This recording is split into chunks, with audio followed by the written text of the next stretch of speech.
আমার সন্তান একটা ভালো জায়গায় পড়বে। আপনার বয়স ধর অ্যাটলিস্ট 19-20 21 এরকম হতে পারে, বা 18-19। আপনি ইনকাম শুরু করবেন লাইফে 28-30 বছর বয়সে, যখন আপনার আব্বু আম্মু বা ফ্যামিলির সবগুলো মানুষের বয়স হচ্ছে 60-50। আপনি কয় বছর তাদেরকে সাপোর্ট দিতে পারবেন? 15-20 বছর পারবেন না। আপনি অহরণে আপনার আব্বু আম্মুর দিকে তাকান, ওদের বয়স দেখবেন যে 50, 40, 45, 50। So you can't afford your family, your parents for the long time, পারবেন না। সো এখন তারা কি চায়? আপনার পিছনে তিনটে যে আমার মেয়ে যাতে, আমার ছেলে যাতে কোনো ধরনের কোনো ঝামেলা না কইরা, সমাজের প্রতিটা মানুষ যাতে বলে যে না আপনার মেয়ে ভালোভাবে চলাফেরা করে, তার নামের সাথে কোনো ধরনের খারাপ ট্যাগ নাই, এই জিনিসটা কিন্তু তারা প্রত্যাশা করে, ঠিক না? সো এই যে ছেলেরা যারা আছে তারা সবার কিন্তু ফ্যামিলি থেকে একটা এক্সপেকটেশন, প্রত্যাশা একটা, ভালোভাবে আপনারা চলাফেরা করবেন। এই যে একটা রেজাল্ট খারাপ করবেন, পরীক্ষা দিবেন, এখনো সময় আছে, ভালো করে পড়েন। পরীক্ষা দিবেন, রেজাল্ট ধরেন খারাপ করছেন, এটার ইম্প্যাক্ট আপনার লাইফে শুধুমাত্র পড়ে। এই যে আপনার ইমো স্যার আপনারা কষ্ট করে পড়াইছে, আমাদের সেন্টারে আমরা ছিলাম, আমাদের সেন্টারের বদনাম দেশের ফিনান্সিয়াল ইউনিভার্সিটি এডমিশন কোচিং সেন্টারে পড়া খারাপ করছে, বলবে যে ইমো স্যার স্টুডেন্ট আইসিটিতে খারাপ করছে। তো এটা কিন্তু আলটিমেটলি শুধু আপনার সাথে জড়িত না, আপনার মার কাছে এসে অন্য কেউ বলবে যে আপনার সন্তান ভালো করে নাই, ঠিক না ভাই? ঠিক বলবে না তো? এত এত কথা আপনার লাইফে শ্রবণ করা লাগবে বা শোনা লাগবে।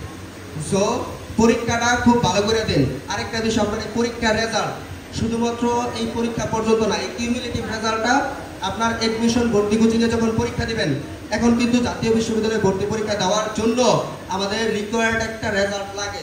আপনি খারাপ যদি রেজাল্ট করেন, অনেক ইউনিভার্সিটিতে আপনি ভর্তি পরীক্ষা অ্যাটেন্ড করতে পারবেন না, এবং আপনার পরীক্ষার রেজাল্টের উপর ভিত্তি করে কিন্তু চাকরিতেও একটা ইমপ্রেশন, আবার হচ্ছে ভার্সিটিতে কিন্তু স্পেসিফিক 20 নাম্বার থাকে ঢাকা ইউনিভার্সিটিতে আপনার রেজাল্টের উপর।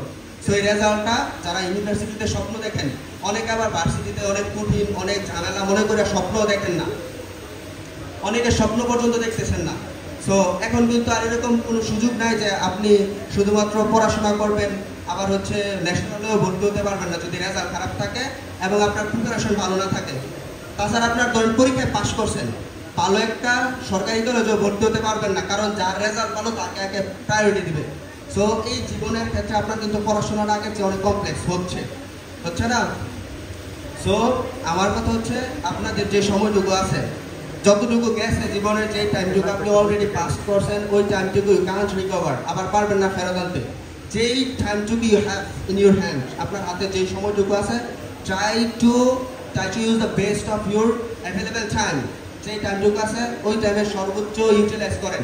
অনেকে দেখবেন যে এই পরীক্ষার সময়টুকু 15-16 ঘন্টা করে পড়বে, আগে পড়াশোনা একটু কম করছে, 2-3 দিন সময় আছে না, 3 রাত করে দেখবেন যে সে সারা জীবন রেজাল্ট খারাপ, এই মুহূর্তে রেজাল্ট ভালো করতেছে।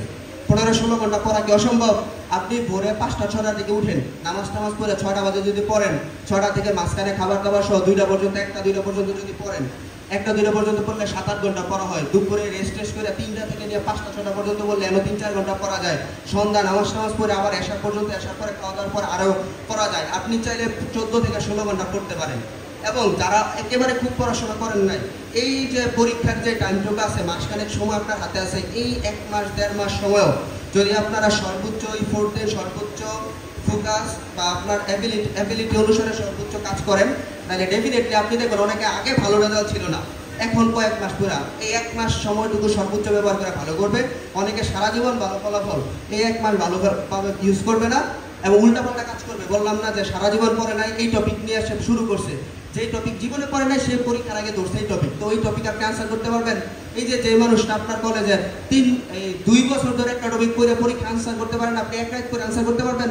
ধরতে পারবেন ওই কোশ্চেন?